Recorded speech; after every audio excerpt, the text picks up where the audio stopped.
Eto guys, ayan, natutuwa ako kasi tumigil yan siya sa pamumunga. Alam niyo na, napabayaan. Ngayon, iilang puno lang yan siya guys. Kaya natutuwa ako na namunga siya uli. Ayan, marami na uli siya. Nagbo-bloom na siya uli. Ayan. Talang ginawa ko, tinanggal ko lahat yung kanyang bunga na napatandaan ko kasi. Kaya tapos sa sobrang init din, nung nag research ba ako, tawag dito, pagka dahil sa sobrang init din guys, nag-i-stop talaga pala silang mamunga. Tapos kung mapatandaan mo, ayan, nag-i-stop silang mamunga. Kaya ayan, magbubunga sila pero pailan-ilan lang. Kaya ginawa ko, ayan, tinanggal ko talaga lahat yung mga Kaya ayan guys, masaya ako. Masaya na ako uli. Dahil mayroon na naman akong mapipitas na sitaw hanggang mag-winter. So, ngayon, alam ko na kung saan ko sila itatanim next year.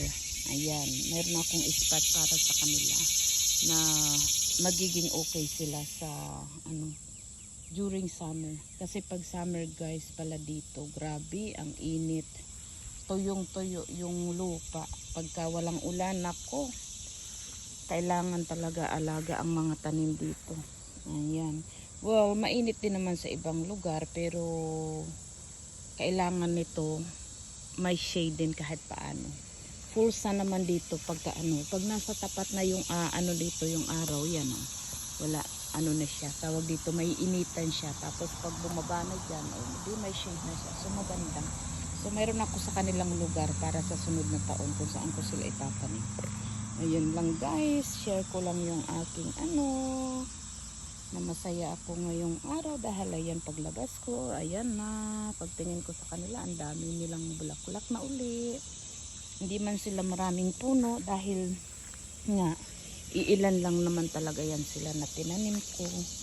Ayan, mayroon ditong dalawang puno na nasama, dalawang sitaw, yung maliliit na klaseng sitaw nasama dito. Ayan, so yung bunga niya maliliit, pero yung 5 piraso yata ang puno nito.